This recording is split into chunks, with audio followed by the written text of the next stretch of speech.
Joining us now, NewsNation political contributor Dr. Lauren Wright, who is a Princeton University political scientist, and NewsNation contributor Chris Hahn. He is the host of the Aggressive Progressive podcast. Great to have you both. Lauren, I'd like to start with you. You know, Tom now getting these opening remarks. A bit of what he mentioned is that Pam Bondi is vowing to stop the weaponization of the Department of Justice. So a big question, as you know, if she assumes this role, will she seek retribution for those who investigated and prosecuted Donald Trump?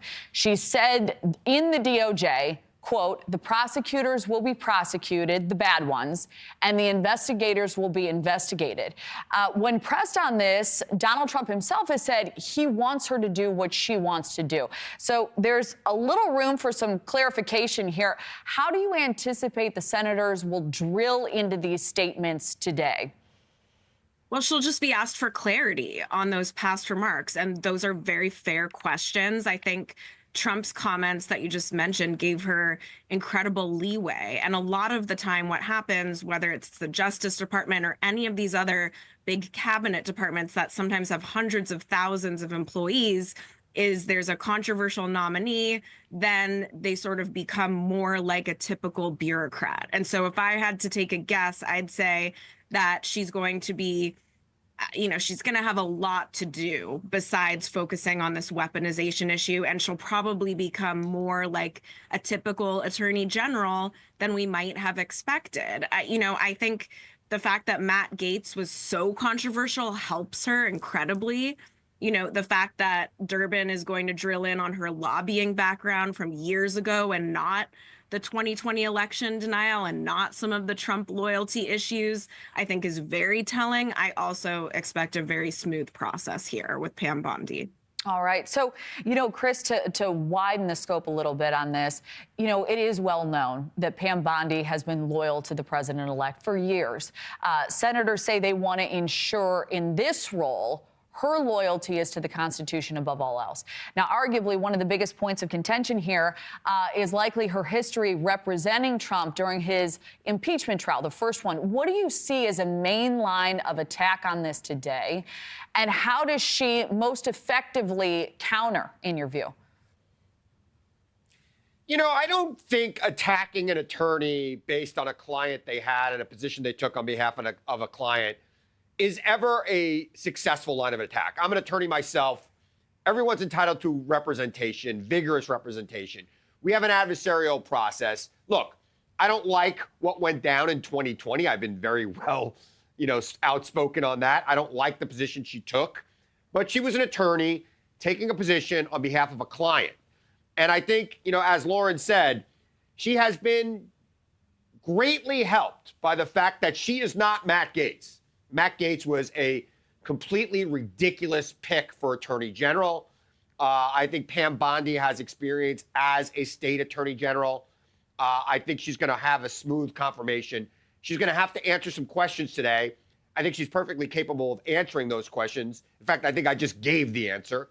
And I think it's going to go over well for her, especially considering some of the other picks. I think what Pete Hegseth, his hearing yesterday, I think he was out of line. I don't think he's qualified to be the Secretary of Defense. But you can't argue that Pam Bondi isn't qualified. She is. And the president gets his picks, barring something outrageous. And I don't think there's anything outrageous. I might not like her positions, but elections have consequences. And she's going to be Attorney General of the United States. She's going to say she won't weaponize the Justice Department. I hope she doesn't.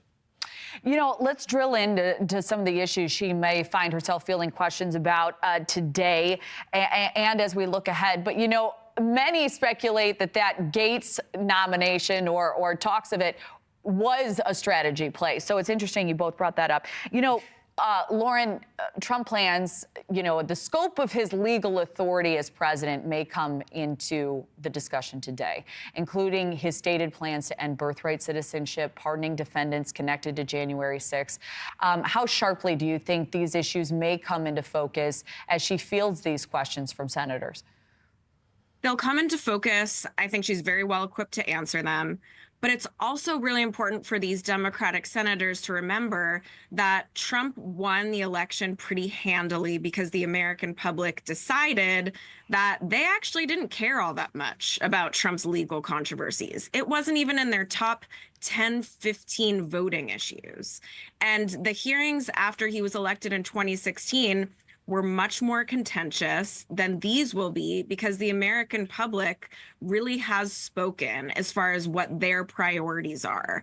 And so while I think all of these questions should be on the table and they should be asked, it's also incumbent on Democrats to remember what they're dealing with here from a public opinion standpoint. Americans who pay very little attention to these hearings in the first place really don't have an appetite for this anti-Trump sentiment.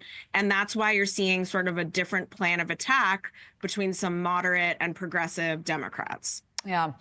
You know, there's another major political story brewing this morning. Michigan Governor Gretchen Whitmer expected to give a big speech, which will outline plans to work with the incoming Trump administration. This is a big pivot from other Democratic leaders trying to set themselves apart from Trump.